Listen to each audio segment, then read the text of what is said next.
Hello and welcome to another edition of Only in Illinois, your weekly recap from Reboot Illinois. I'm Matt Dietrich.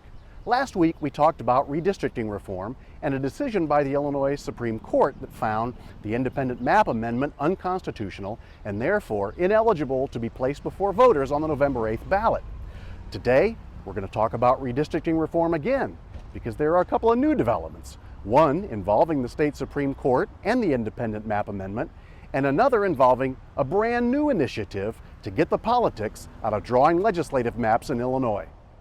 On August 25th, the Illinois Supreme Court dealt what looked like a fatal blow to the independent map amendment when it ruled that the proposed amendment exceeded the narrow bounds of what citizen ballot initiatives are allowed to change in the state constitution. The decision by the four-member Democratic majority on the seven-member court was highly technical and came down to a ruling that the amendment violated the Constitution because it assigned the state auditor general a role in the politically independent map drawing commission it sought to create. But to the members of the Independent Map Amendment Coalition, the decision was inconsistent and contradictory. 6 days after the court handed down its ruling, the group filed a formal petition for a rehearing of the case. At one point, they say the initiative cannot, under any circumstances, involve the Auditor General.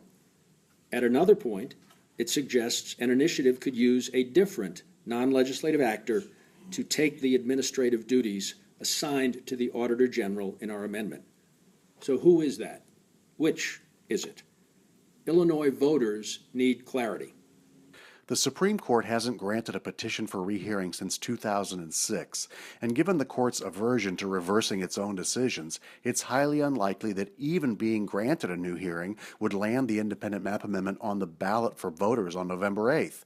But Fitzsimon said it was worth a shot. This is a long shot. There's no doubt about it. But we owe it to the 563,000 people who signed petitions. We owe it to the contributors. We owe it to the thousands of volunteers to try to do everything we can to get this on the ballot and not give up. But even before the independent map amendment had filed its petition, there was new activity on redistricting reform from a familiar figure in Illinois politics. Former Governor Pat Quinn on Monday introduced his own plan for a non-political system of drawing legislative maps. In a Chicago press conference, he said the independent map amendment had failed with the court because it was too complicated. I think it is important to have something that's lean and clean and pristine if you're going to amend the Illinois Constitution when it comes to redistricting. Quinn holds the distinction of being the force behind the only citizen-led constitutional amendment proposal to be placed before voters in an election. His so-called cutback amendment in 1980 reduced the size of the Illinois House of Representatives by 1/3 in retaliation for the General Assembly's approval earlier of a pay raise for its members. In 1994, when Quinn was state treasurer, he led a similar citizen drive to enact term limits for lawmakers.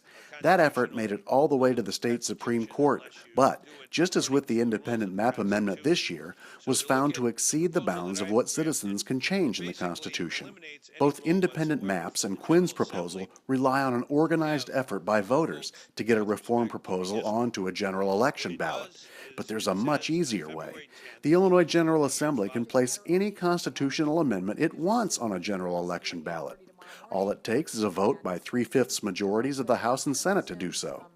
So far, though, strong opposition to changing the current system by Democratic leaders House Speaker Michael Madigan and Senate President John Cullerton has prevented any redistricting reform proposal from coming up for a vote in the General Assembly.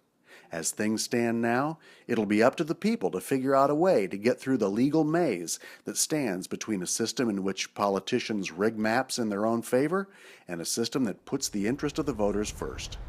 So that's where redistricting reform stands in Illinois today. Who knows where it'll be next week?